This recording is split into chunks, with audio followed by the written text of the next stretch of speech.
So my name is Dean. I'm a bookseller here at Third Place Books. Third Place Books is an independent bookstore with 3 locations, all harboring a great sense of community, which thrive mainly on person face-to-face interactions, events, purchases like this tonight. So I implore you, if you want to continue to keep helping independent bookstores and authors like Gregory, please grab a copy of the book on your way out. Also next to the books you'll see calendars of upcoming events, sales.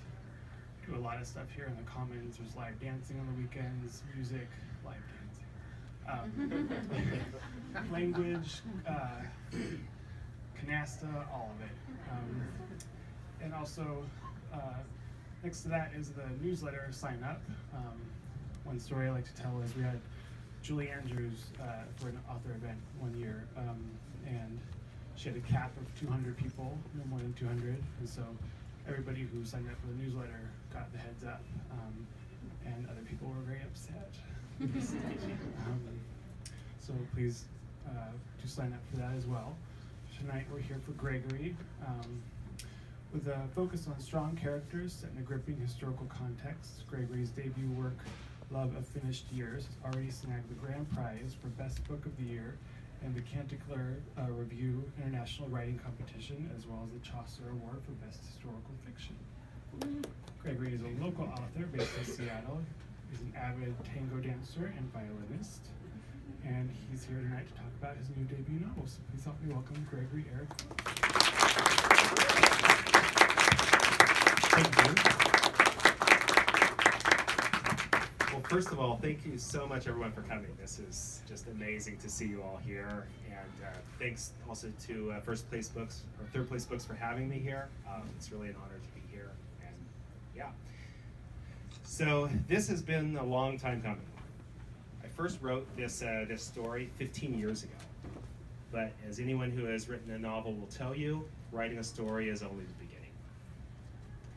As an author, when you create characters, when you imagine stories for them, and even better, when those characters start to write their own stories, the best thing you can hope for is the opportunity to share that excitement with others. So I'm so honored to be able to share the launch of Love of Finished Years with you tonight.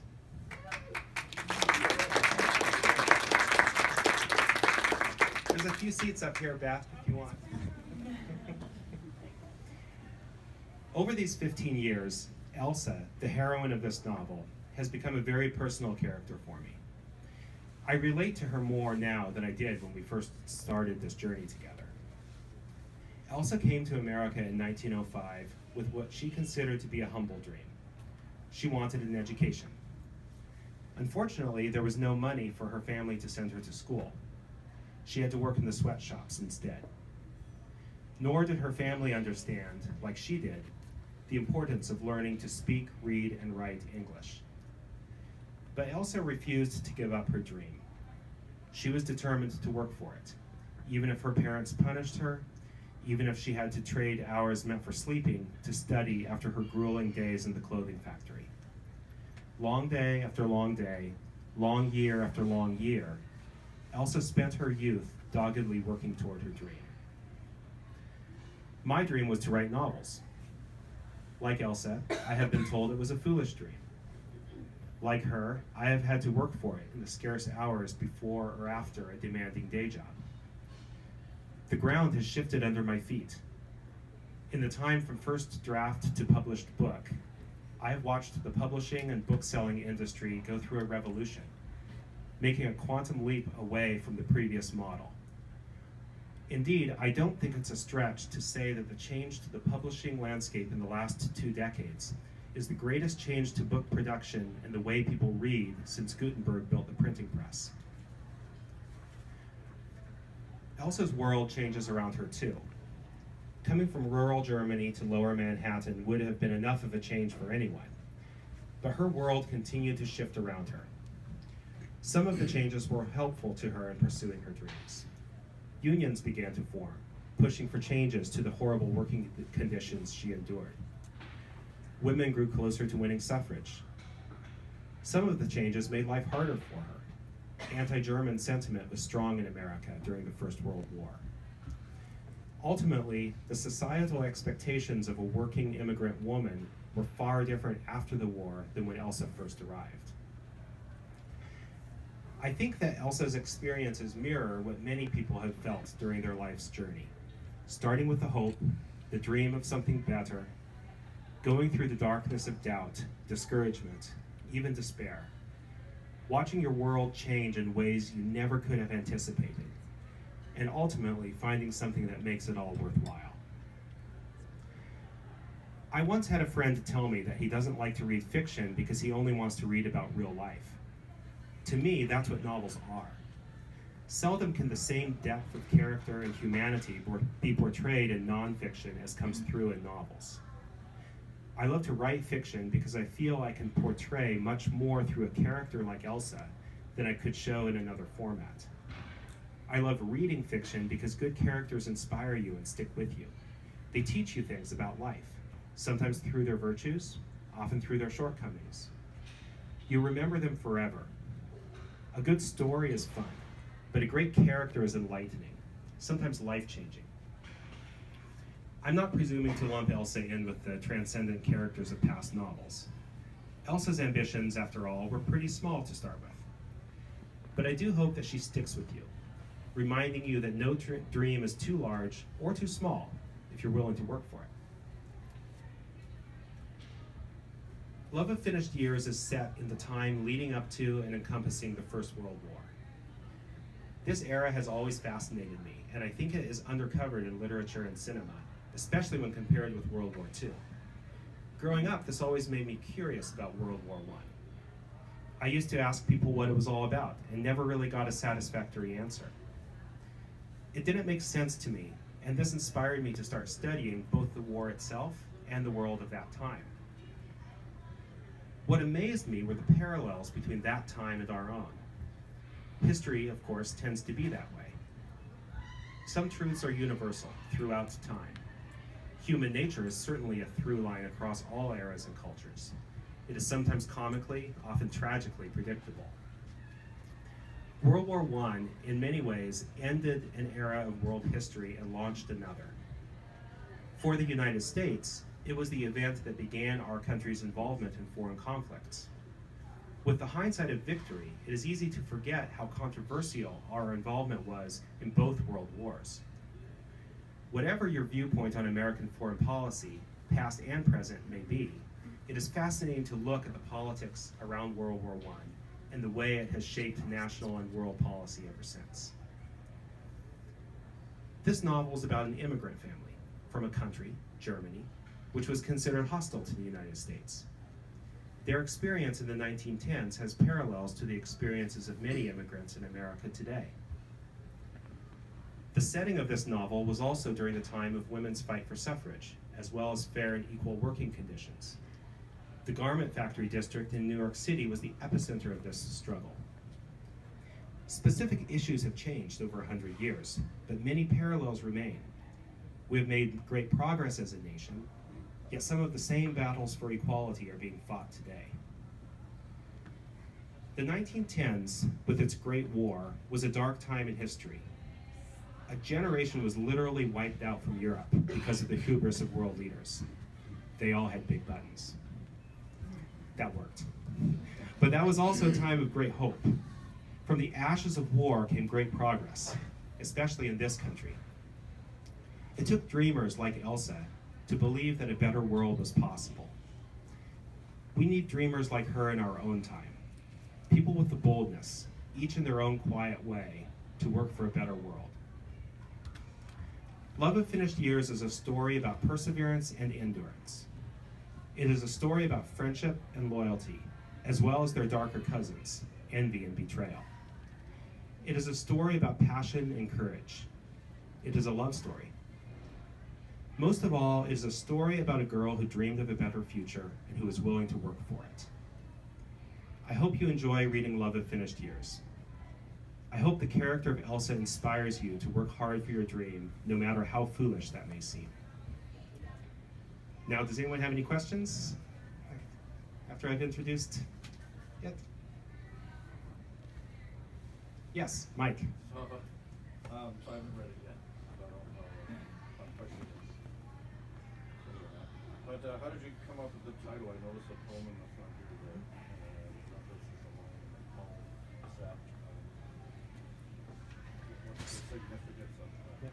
So the question was, how did I come up with the title? And that there is a poem quoted in the start of the book from which the title is pulled. It's from a Christina Rossetti poem, and that poem plays a role in the later part of the novel. It's worked into the story, and for me, it was not only a phrase that was really powerful in and of itself, but it sort of captured to me the many things of the journey that Elsa, the character, goes through, because it does go over a number of years, and she leaves some things behind. Some things finished in her past, but there's love throughout for her, and so it just kind of captured that for me, and that's pretty much it. Yes, Ingrid. Is this going to be just one book, or are you going to follow Elsie through? Good question. Like your father, Yeah, the question was, is this just going to be one book, or am I going to, write more books about Elsa through the years? And don't tell my publisher that, because they're pushing me to write a sequel. But to be honest with you, I think that this probably is going to be a standalone book. Perhaps a spin-off on a side character or something like that. But I feel like with this book, I've told what I want to tell about Elsa's story. And also, just as a writer, I sort of see stories as mostly a self-contained unit. I don't personally see stories as an ongoing, the way an author of a series would. I mean, there's some fantastic ones out there, but it's just, for me, the self-contained book is kind of how it goes. Yes? Will you write more historical fiction, or do you have other interests? Absolutely. The question was, will I write more historical fiction? And yes to historical fiction, yes to contemporary fiction as well. I plan to do both, and I feel like, to me, the difference between the two is not, there's not such a clear genre break between historical and contemporary to me, because I like to write books about characters who are put in situations that are pertinent socially, economically, or historically, that could be a current situation that has significance, or it could be historical. Frank. I understand your fascination with the era, but I'm just curious, how many years of research did it take until you felt like you were immersed enough in that era to write about it? So the question was, how many years of research did it take before I felt like I was immersed enough in the era to write about it? That's a fantastic question, because the answer is never. This book is already published. I can't change it anymore. My wife will tell you that by my bedside I have a book about this thick about World War I that I'm still reading, because I'm still fascinated and still learning more. So it's an ongoing thing. Honestly, the research went hand in hand with sort of writing and then editing and rewriting this book. With each round, I felt like I needed to go for some more knowledge and accuracy about the era and things like that. Yes, back there. How much does New York play into the book? The question is, how much does New York play into the book? And the answer is a lot. It's almost the whole book is set in New York City, with the exception of when it follows the war to France, to the Western Front. But 75% of the book probably is set in New York City. Yes, Christopher. You explained your general interest in that era. This may be reaching back in a long time, but how did the particulars of Elsa and her story appear to you? So the question was, how did the particulars of Elsa and her story kind of appear to me? And that, there's really not an easy answer, because it was sort of many-faceted.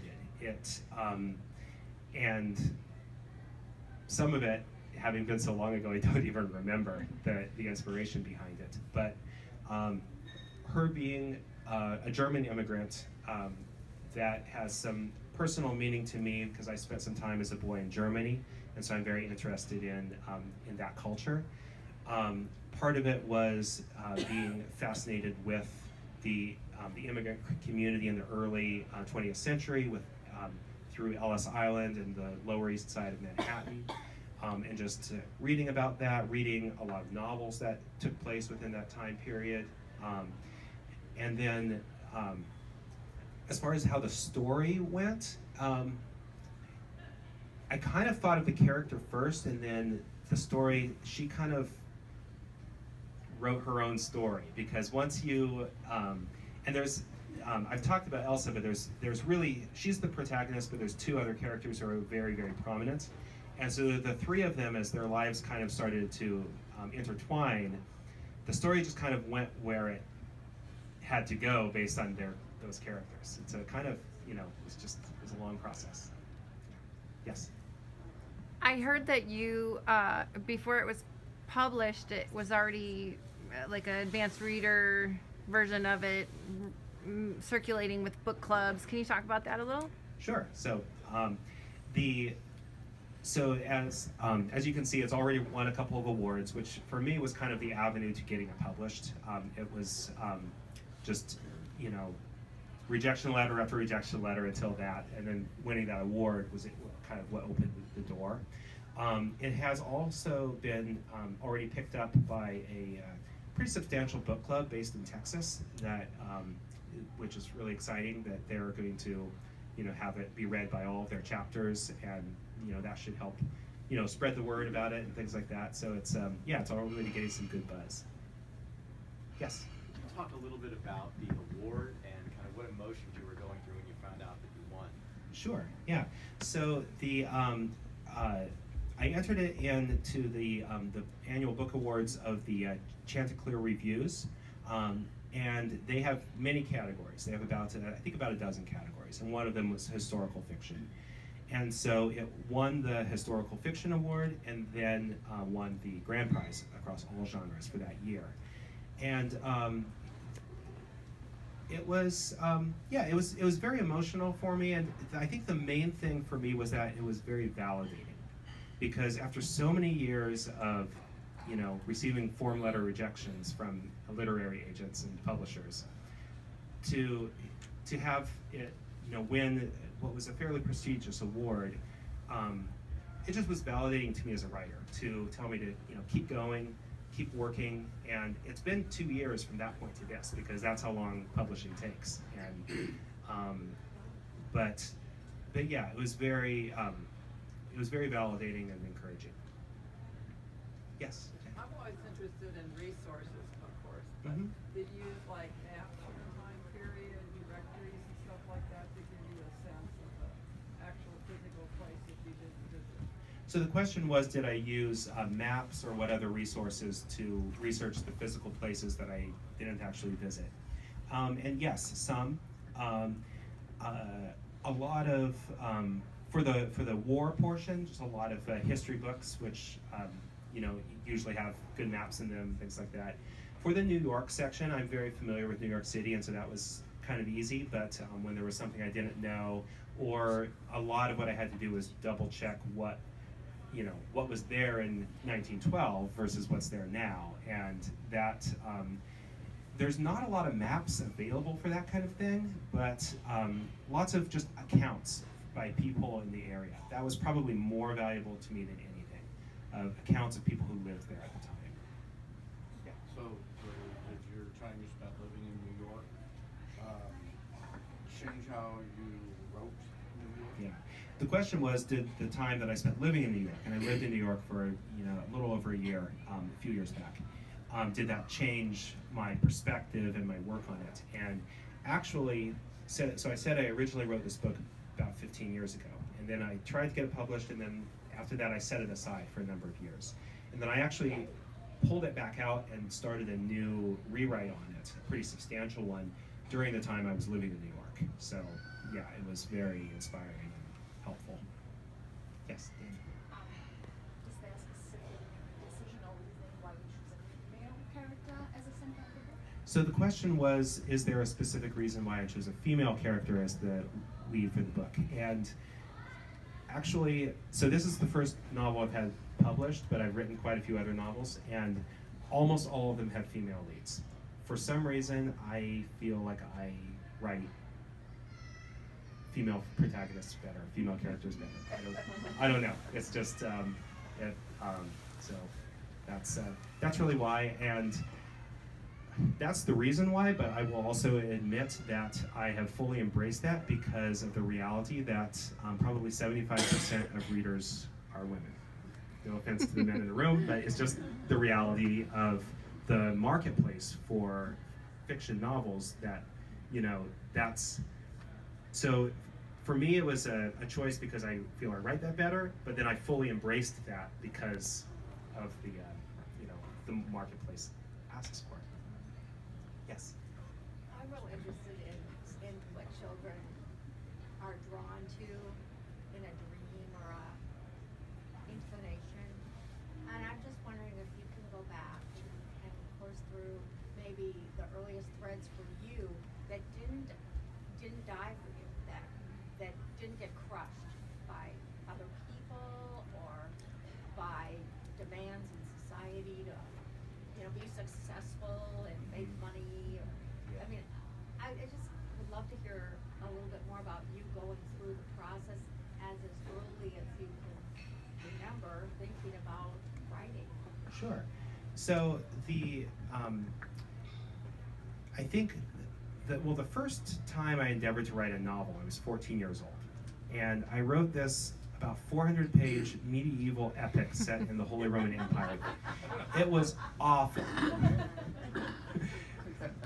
If I haven't burned it already, I should have. But I think I held on to it for posterity.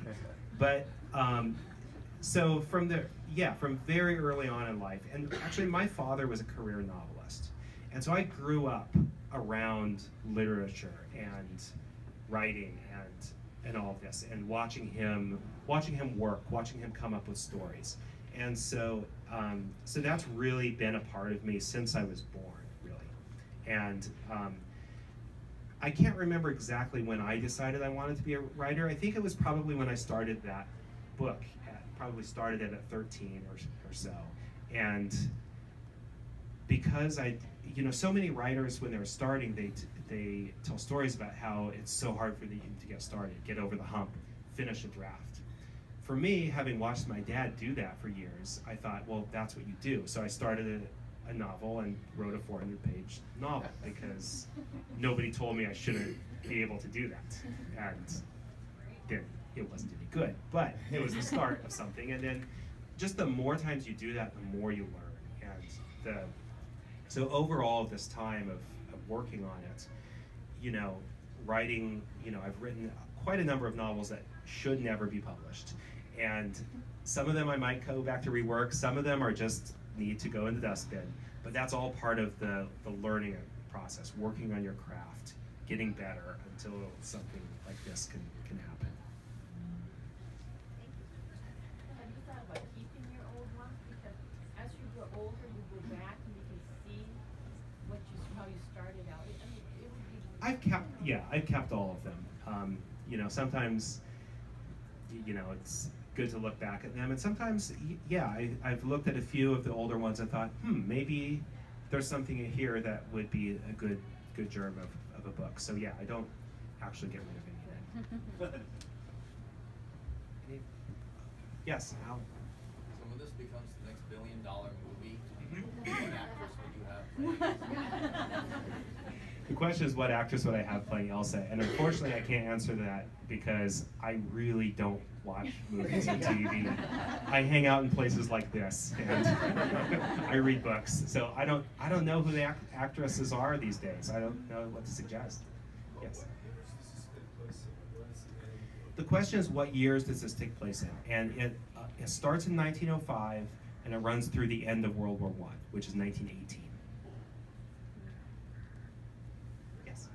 I'm wondering if you could read some of it. I'd love to, yeah. So, any other questions before I read passage? Yes, in the back. Gregory, who are your favorite authors who inspire you? The question is, who are my favorite authors? And You said you read a lot. I do read a lot.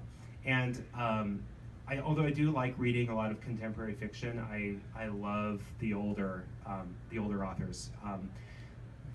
One that, I mean, I have many favorites, but one that I feel has especially inspired me and who I've studied his craft to work on my own is Hemingway. I think that that's one that that I really try to emulate in a lot of ways. So. Yes? How'd you go about designing the cover, choosing the photograph on the cover? Well, my publisher actually, my publisher found the photograph, and then it was designed by a cover artist that my publisher hired. So I really didn't have any hand in it, but I think they did a fantastic job. So, okay, well, would you like to hear a little short passage?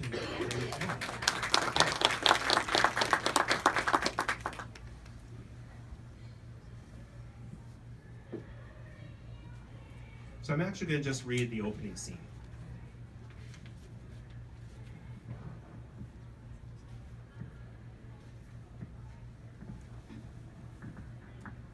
And this scene is from September of 1909. The tenement steps were still dark as the teenage girl descended from her fourth-floor apartment. She held on to the shaky banister, quickly measuring the uneven steps. In the last 4 years, she had climbed down them so many mornings that she could have done it with her eyes closed.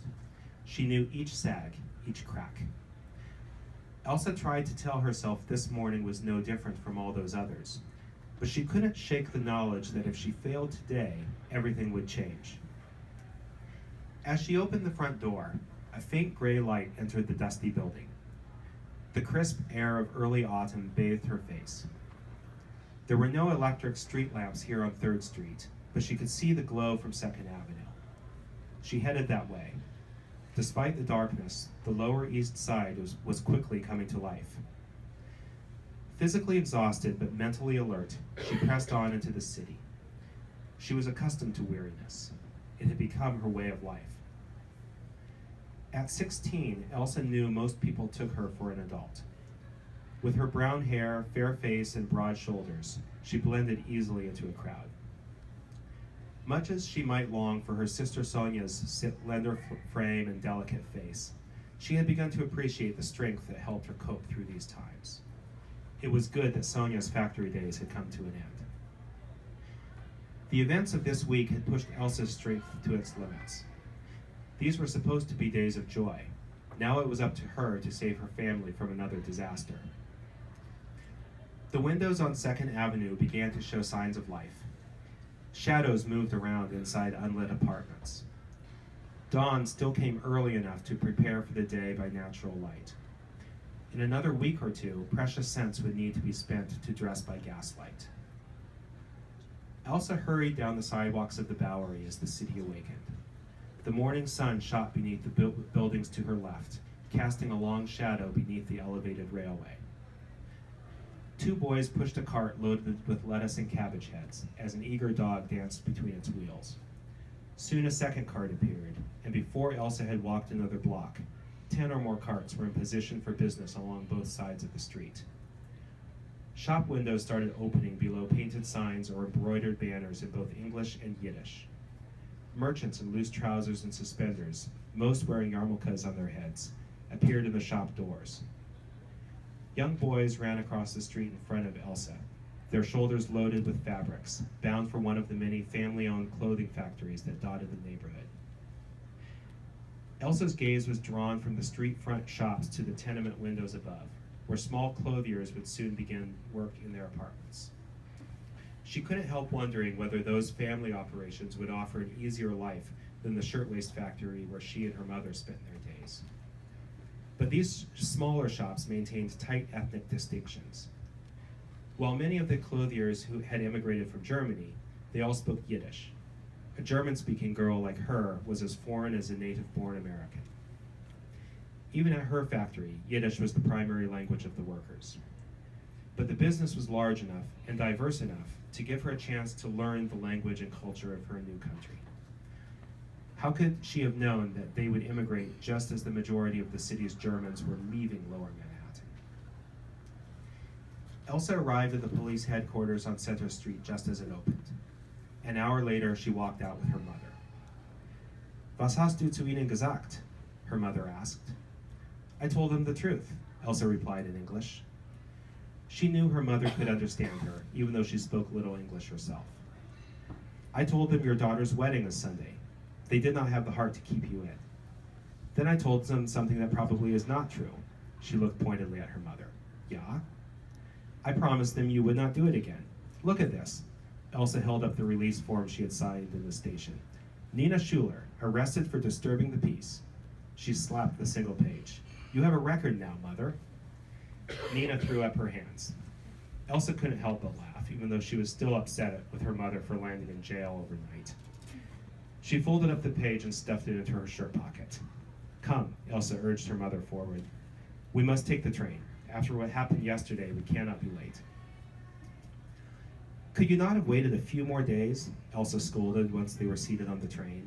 Until after Sonia's wedding? I was lucky to get you out. You would have been fired. I might still get fired today, but everything we have worked for is at stake. You saw what happened yesterday. Was I supposed to just stand there? She grabbed Elsa's arm. There will be a strike soon, not only at our factory, but at all the garment factories. A women's general strike. Elsa scowled. She admired her mother's tenacity and her will to improve life for the women in the factories, but she herself hoped to escape this life another way. I am doing it all for you, her mother added. I am growing old. I do not care for myself. Sonia, I always knew she would marry. But you, yes, once again, the reminder that she wasn't as likely to marry as Sonia. Elsa felt the pang every time her mother alluded to it. You have prepared yourself for an opportunity in this country. You learned the language and the customs. I was angry at first, but you did what you had to.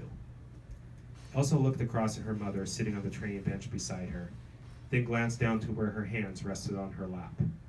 The veins on the tops of her mother's hands were pronounced, her fingertips sharply calloused from the precision of her work. Elsa's own hands would look that way at a much younger age than her mother's. After the wedding, she said, once Sonia is with her new family, you and I can fight together. If it comes to a strike, I will stand beside you. We have survived together before. We can do it again. Elsa wrapped her arm around her mother and smiled. After all they had endured in America thus far, a strike, even as winter approached, didn't seem so daunting. The train ground to a halt at Washington Square. The two disembarked and rushed to enter the factory. They took their places at their workstations, Elsa at the loom, Nina at the cutting table.